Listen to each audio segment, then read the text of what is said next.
আসসালামু আলাইকুম।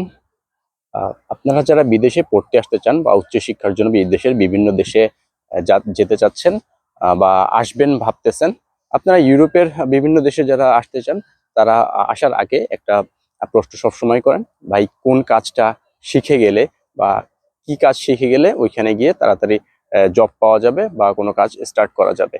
সো আপনি অনেক ধরনের কাজের কথাই আপনাকে অনেকে বলবে, বা হচ্ছে যে অনেক কিছু শিখে আসতে বলবে। এগুলো আদতে আসলে কোনোটা খুব বেশি যে আপনাকে কাজে দিবে এরকম না। আপনাকে যে জিনিসটা খুব ইম্পর্টেন্ট এবং খুব কাজে দিবে সেটা হচ্ছে আপনি যদি ভাষাটা শিখে আসতে পারেন। আপনি যেই দেশে যাচ্ছেন সেই দেশের ভাষাটা যদি শিখে আসতে পারেন। ফর এক্সাম্পল, আপনি ফিনল্যান্ড যাচ্ছেন, আপনি ফিনিশটা শিখে আসেন। আপনি নরওয়ে যেতে যাচ্ছেন, আপনি নরওয়েজিয়ানটা শিখে নেন। একটা বেসিক লেভেল পর্যন্ত যদি আপনি ভাষাটা শিখে আসেন, এখানে এসে আপনাকে খুব বেশি দিন বসে থাকতে হবে না। আপনি যে কোনো একটা কাজে ঢুকে যেতে পারবেন। বেসিক লেভেলের যে কাজগুলো হয়, যেগুলোতে শুধুমাত্র ভাষা দিয়েই কাজ করা সম্ভব, এসে সার্ভাইভাল পিরিয়ডে সবাই সেই কাজগুলোই করে। সেই কাজগুলোতে করার জন্য শুধুমাত্র ভাষাটাই দরকার। ভাষাটা হলেই আপনি সেই কাজগুলোতে ঢুকতে পারবেন। আপনাকে আলাদা কোনো ধরনের এক্সপেরিয়েন্স বা কোনো কিছুর উপরে স্কিল হওয়ার দরকার নেই। আপনি শুধুমাত্র ভাষাটা শিখে আসেন, ভাষাটা শিখে আসলে সেই কাজগুলো করতে পারবেন।